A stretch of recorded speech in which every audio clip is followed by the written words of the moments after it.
So I want to start this off by asking, what does progress look like in your neighborhood? For those of you all who are unaware, I'm from Chicago, and like in my grandmama's neighborhood, especially, there was her house was right off of the Dan Ryan. And Dan Ryan is a highway that goes north and south, basically dividing East Chicago from West Chicago, right? Everything on one side of it goes west, everything on the other side goes east, right?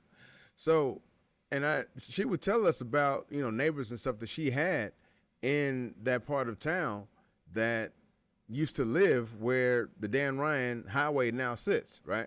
So fast forward to now, I'm living in Kansas City, and here in Kansas City, there is Highway 71, which is going directly through black communities, with the exception of the church right there off Paseo that had to make the highway curve around it. But otherwise, the highway came through and took away a significant part of the black community, all done in the name of progress. So with that in mind, I want to talk to y'all about a town called Boxtown, right? It's right outside of Memphis. It's a town that was established in 1863, right after the signing and the enforcement of the documentation that is known as the Emancipation Proclamation. And that's a town that's been, I guess you could say, hit with progress in terms of like pipelines and a factory.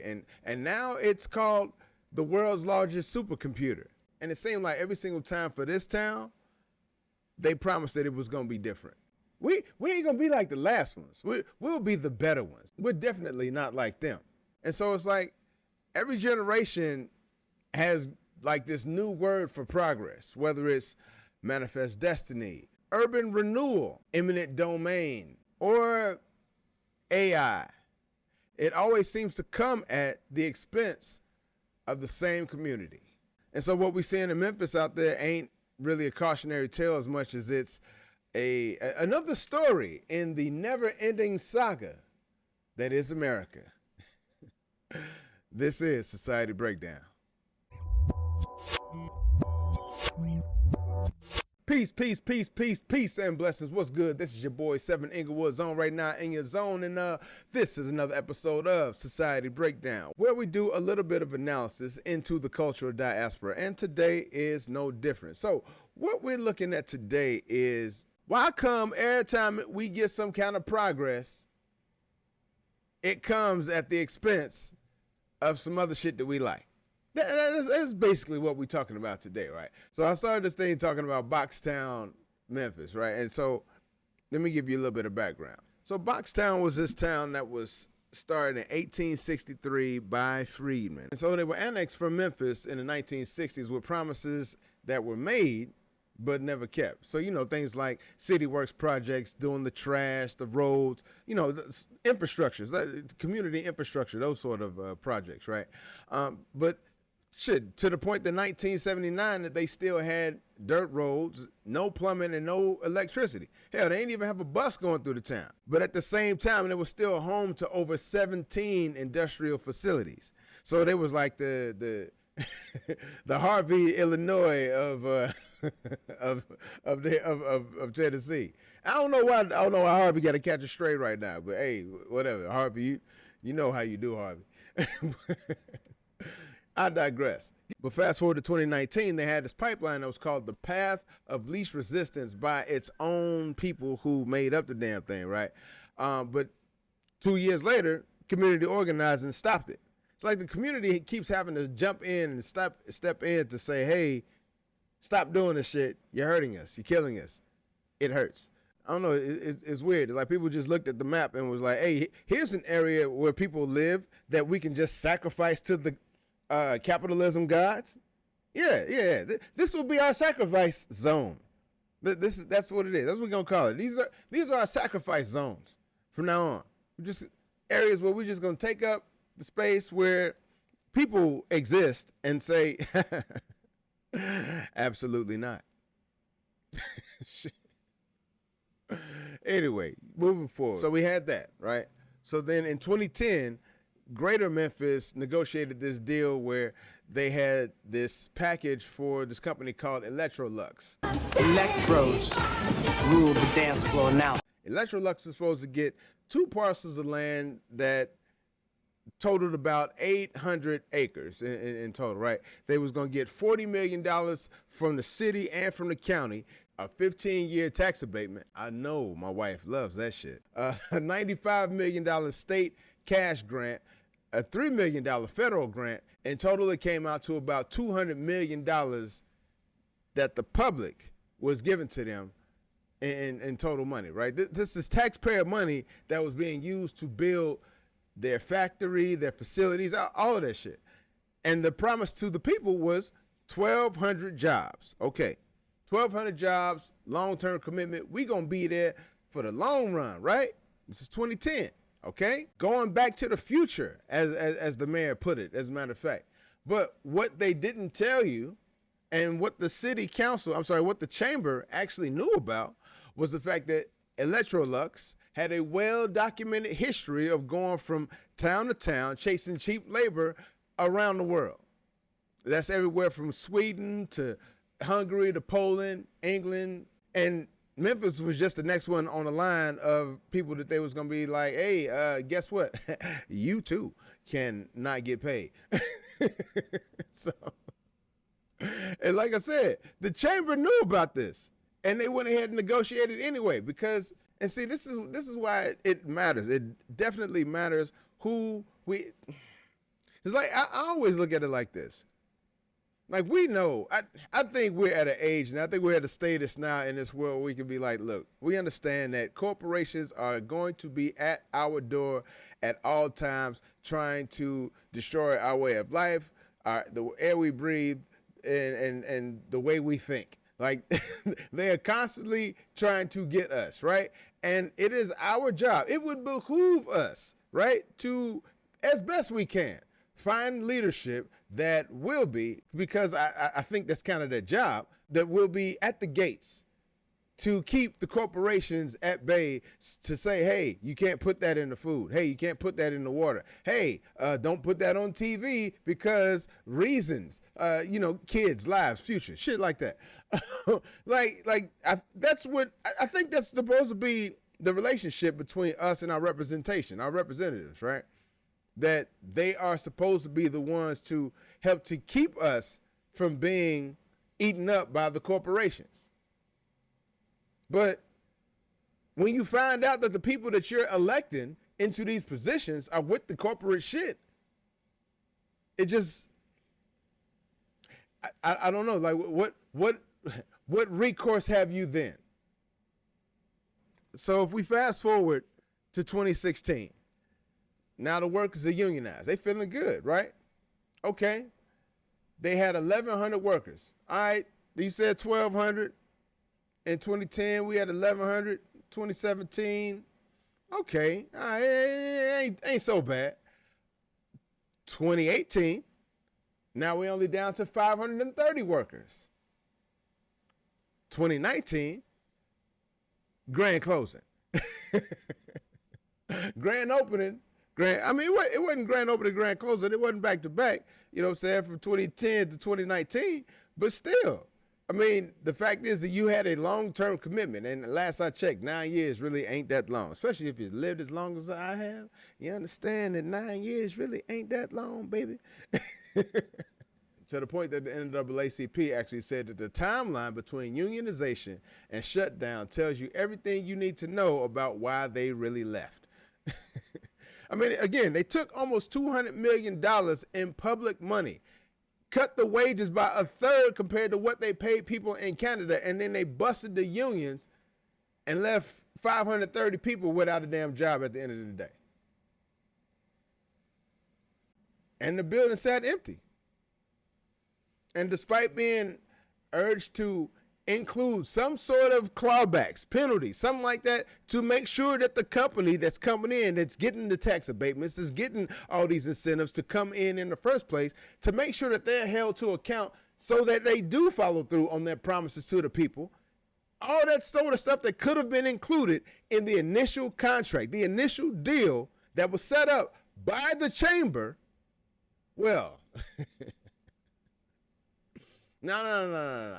They removed all that from the contract by the time the ink was hitting the paper. So Memphis gave away the leverage before they even started the game. And we see this shit out here in Kansas City all the time. Again, that's why my wife loves tax abatements. But we see the shit out here all the time where companies are coming in and saying, hey, we're going to do what we're going to do. And we give them these tax abatements, which out here are called TIFs. And so we give them these tax abatements where they're allowed to do whatever, and they get carte blanche to establish and create incentives and almost like their own economy for themselves, where they're able to extract capital while leaving a building, leaving a business that may or may not necessarily last by the time they're out the door. And so it's like a company like Electrolux, when they came into Memphis, it didn't just take their money and leave, so to speak. But they did show the damn template that has been established. The template has been established so you can just come in and do what the hell you want in this town. And, you know, as long as the people who are in charge are with the shit, hey, play ball. I mean, they basically proved that the people out there in Southwest Memphis would accept all sorts of promises. Whatever you got to say, hey, what's your mouth game talking about? Because we don't care about what you can actually do. Just pimp me out real quick. Hey, that's all I need. Give me hopes and dreams, fantasies. And then when everything falls apart, the people can eat that up. They'll eat that up. You ain't got to worry about that. That's what's going on. And again, they left the blueprint. And the next corporation, they read it and was like, hey, oh, that's all I got to do? Bet. Say less. And so that brings us to when XAI came into the building, right? They literally came into the Electrolux building and they moved in. Like the same structure, all the shit. They bought the building. To the point where one of their representatives, Keyshawn Pearson, said Electrolux was a company who came into Memphis doing something very similar to what we're seeing XAI do.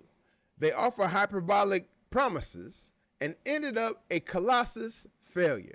We are seeing this cyclical activity, and it's in the same area. I ain't even get to what they did, but hey, we already got the primer to basically let you know that XAI is on that same timing.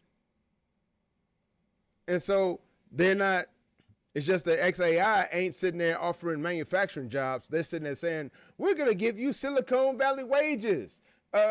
We don't have factory workers. We're going to have a tech ecosystem. They got different words, but it's all the same shit. It's all the same shit. Right? All right, so this time around, instead of the 1,200 jobs, y'all, XAI is going to give y'all 500 jobs. All right, y'all ready? 500 jobs, okay. And it's going to be from economically distressed areas, y'all, okay? 500 jobs. Who ready for these jobs? Who want a job? You want a job? You want a job? Yup, y'all getting jobs, y'all. Yup. And so that's the game. They built it up in 122 days, no community consultation, and what do we actually get? 99 identifiable jobs with 44 job postings. And here's the best part. Out of the 99 people that's identified as actually working at this place, over half of them ain't even from Memphis. So much from those economically distressed areas that we're hiring from. So that was a fucking lie. And what do the people get for that? They get a 79% increase in the nitrogen oxide in their breathing air. And mind you, they already had fucked up air to begin with. They already had an F in their air quality. So now we're going to add more F to their F? Why not? And I think that's how people are thinking. I think they're probably looking at it like, well, these people are living there. They're barely getting by. They're barely making it. What power can they have to say anything or to do anything? What are they going to say? It's almost like the shit that our leadership, the shit I'll be talking about all the time, the shit that our leadership does. I mean, I don't want to digress too much, but I mean, we got a president that basically acts in a space of, I'm going to do what the fuck I want to do. What are you going to do about it? And so is it of any wonder that we see corporations, his cronies, some would say, acting and doing some of those same activities? To me, that seems hand in glove almost. Part and parcel. Like, nigga, y'all on the same timing. There's a sister out there by the name of Alexis Humphreys, right? She is a community organizer, and she's one of the main ones who is trying to get XAI out of Tennessee. And part of her story is the fact that when Grok 4 launched, which is the AI for Twitter, when Grok 4 launched, she had an asthma attack 5 days later. Mind you, she hadn't had an asthma attack for 15 years. And she had one in 5 days. At the same time, in Tennessee as a state, they have the highest ER respiratory visit rates out there. We got a quote from a brother that's saying, we couldn't get a strong internet signal in Boxtown, and you are down the street from the world's largest supercomputer. They got pamphlets out there that's saying breathe easy, while at the same time, this company is running 35 unpermitted gas turbines, fucking up the air left and right for over a year. And that's part of the fight that Alexis was fighting to have overturned. Now, it took them about a year, but finally, some of the gas turbines were turned off. Some of them, not all of them, some of them were turned off. At the same time, the property values are going up 12% within the 2-mile radius of that facility. So you got the rent that's going up, you got the quality of life that's going down, air that you can't breathe, and you have no jobs. I mean, did they just miss the mark? Did they just miss the mark, or was this just planned? I'll leave that for you all to discuss. It's like at the end of the day, the corporation was like just looking at the map, and they found the neighborhood that they thought was least likely to fight back. Alexis Humphreys' neighborhood. And because of the branding of somebody like a Elon Musk, they was like, oh, yeah, come on in.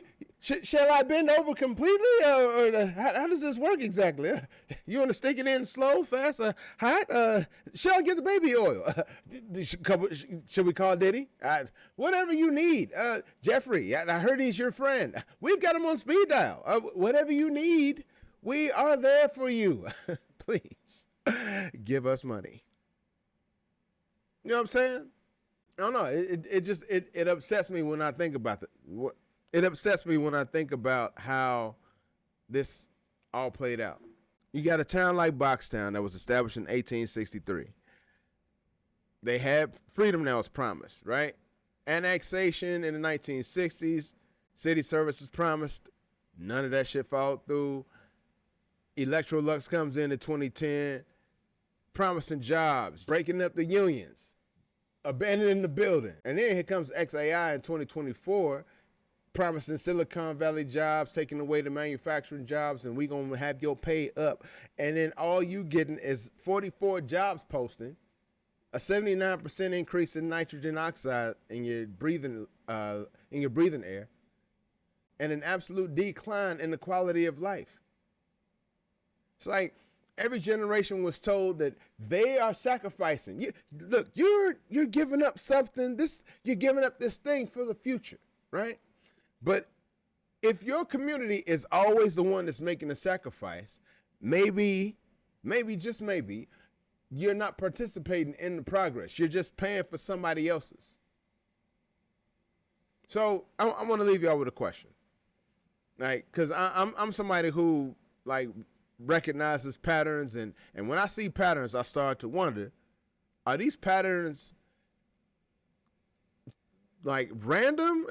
Are they random coincidences, or is this something else? You know what I'm saying? But then I start to wonder, like, okay, since we've got these patterns that are recognized, and they seem similar to other situations. Then I started to wonder, okay, well, at what point does this pattern stop being a coincidence and start being something that we can say is actual policy that they are employing and implementing against you and your people? Because again, Boxtown wasn't by accident. What they doing out there in Memphis is not by accident. You don't see them jumping out and saying, hey, let's go ahead and do this out in Utah, Wyoming, Colorado, New Mexico, Nevada, least populated states. They ain't going out to any of those states to do any of this shit. They got some other nefarious shit going on out there, but they're not doing any of this shit out there. They're not going out there to destroy and ruin communities for that. All the space and land in the fucking world that they could do this shit out there with. But no, they want to go where the niggas at. What y'all doing over there? Break it up. That's why they got books asking why the black kids sitting together at the lunch table. That's why they had laws saying that two or more black people together couldn't be without a white person being in their presence. That's why when we had the churches established way back when, you had to have a white overseer in the church to make sure that the message that was being presented to the black people was up to snuff. They always got to be in our shit. Always. And once they see we've got something established, what do? Tulsa, what do? Rosewood, what do? Lake Lanier, what do? Devil's Punch Bowl, what do? So, is it by coincidence that a place like Memphis, which has the largest concentration of black people, is suddenly, seemingly under attack from all angles by all these corporate entities? Is it by coincidence? That's all, you know. And I'll leave you with this last question, right? When we see that these people are making these calculations about which towns that they're going to go and fuck up and ruin, who's making that calculation about your neighborhood right now? And do you know about it early enough so you can stop it? And that's where we're going to leave this one right now. Make sure you hit the like, share, subscribe, all that good humana. Share this with your people. If you see any content or anything like that you want your boy to review or talk about in some future episodes, hit me up at societybreaksdown@gmail.com. Make sure you follow me on all the platforms where you can find Society Breakdown. But until then, I have been your boy 7. This is Society Breakdown. Please make sure you take care of yourself and others, but live dangerously while you do. Peace. And I'm out.